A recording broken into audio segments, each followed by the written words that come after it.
I'm gay and I'm voting reform. Does that make sense? Here's why it doesn't.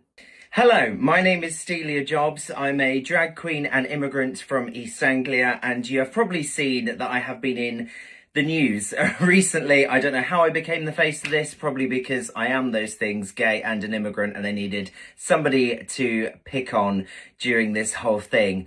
I wanted to clarify a few things because I felt that no matter what I said, and it was confirmed that I was edited heavily because they didn't want to include any of the political stuff for legal reasons. So I'm going to say it here. You're welcome. I just wanted to say before I start, thank you very much for all of your love and support and all the kind words and all the sharing, all the stories, all the comments, all the videos, all the posts, everything that's come out. Thank you very much. But as somebody whose face has been used without permission across about 10 news articles, I only gave my permission twice, and there's 10 of them. I think it's better to hear it from the horse's mouth, don't you? Firstly, let's clarify some headlines. We did not drop out of Attleborough Pride. We were never booked. It wasn't a signed contract that we attended to every single year. It was all booked by Zayn, who you may know as Zoe Promiscuous, who no longer does drag. So that booking never happened. We were never asked. We didn't drop out. Number two, we are not boycotting Pride. We are boycotting the Reform Party. I want nothing more than for Attleborough Pride to go ahead. I really do. I've had wonderful experiences there. I've had a really good time. It's always been a really good event, but I will not associate myself with somebody who is part of the Reform Party. There's just no way. Now, I want to make it clear, I only ever gave one interview, and that was for the EDP. And since then, it has been blown completely out of proportion. We've been on GB News, we've been in the Telegraph, we've even been to bloody France. What's that about?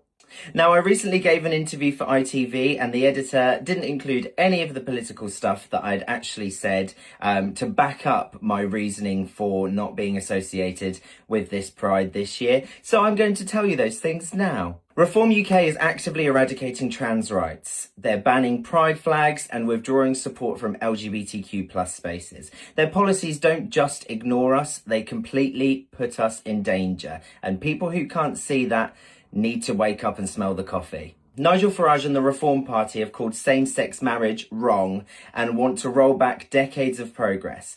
As a drag performer, as an immigrant, I've used my voice for years to create safe spaces, and these are spaces that this party wants to dismantle. In the interview, I said that I could not align myself with somebody who actively campaigns and is a councillor for a party that would rather see me deported, dead or converted than to see me like this living my true life. Reform have said that if they got into power, they would get rid of the Equalities Act. That doesn't just affect people like me. That doesn't just affect the LGBTQIA+ community. That affects women. That affects people of colour. That affects people with disabilities. That affects pretty much everybody who is not a heterosexual white man.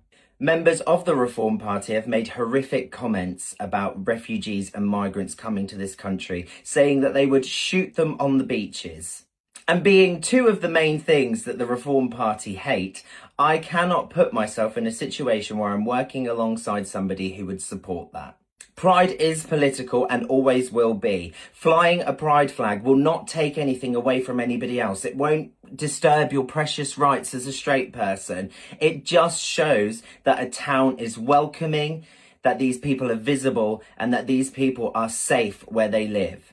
I also think that the truly worrying comment sections under every single news article, either commenting on me, my fellow performers, my friends, commenting on the queer community as a whole, are absolutely abhorrent. And they show what reform stands for. They show who votes for reform, and they show why people vote for reform. And that is not on.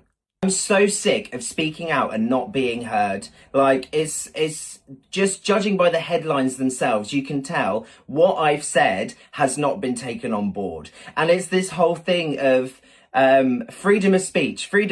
Everyone's allowed freedom of speech until it's the queer community that are speaking out about something that isn't right. Then we're all labelled as crybabies, sissies. I'm sorry, but I'm going to speak out when I feel passionately about something, and I'm getting quite angry, so I need to pause the video. Pride is a protest, and recent events have shown why Pride is necessary. I don't want Attleborough Pride to stop. I don't want it to cease to exist. I want it to go ahead under different circumstances. I think there needs to be some sort of self-reflection involved and some question of morals. How can you be gay and vote for reform? It doesn't make sense. You just think about the other people that are looking at you, and you know, how can you actively campaign for something that goes against everything that you have when you go home? Like, I don't get it. I said in the interview as well, I said the rights of heterosexual straight white people are actively given. They're given to you at birth. You've got them. We've had to fight for our rights, and all they are is a piece of paper that was put through in Parliament, known as a bill. Thank you, I am educated. Put through as a bill in Parliament, and that could easily be taken away at the click of a finger. Easily. Any day of the year, any day of the month, any second of the day, somebody could turn around and say, actually, we should have a look at this one because I think we need to bring back Section 28. And then the majority of Parliament might go, oh, you've got a point there. Let's retract that. Bam, there's one of our rights gone. Oh, look at this, same-sex marriage. Oh, I don't know about that. They're bumming each other. Let's take that away. Bam, same-sex marriage is gone. Adoption, literally anything that protects us could be taken away. And people don't understand that. People are so sheltered with their own ideologies, this shit that's being force-fed into them by GB News, by The Telegraph, by all of these right-wing parties, force-feeding them, telling them, you need to vote for us because we look out for you. We love you. We love the St. George's flag. St. George was an immigrant. His mother was from Palestine. What are you talking about? Educate yourself, for God's sake, and get off my back. Got it? I'm done being silent. I'm done letting them hide behind this idea of tradition. Being gay and voting reform is a contradiction, and we can't let those sorts of people define our future. So I'm asking you, stay informed, stay visible, and vote with your values. Our rights, our pride, and our future depend on it. I love you, and keep being queer.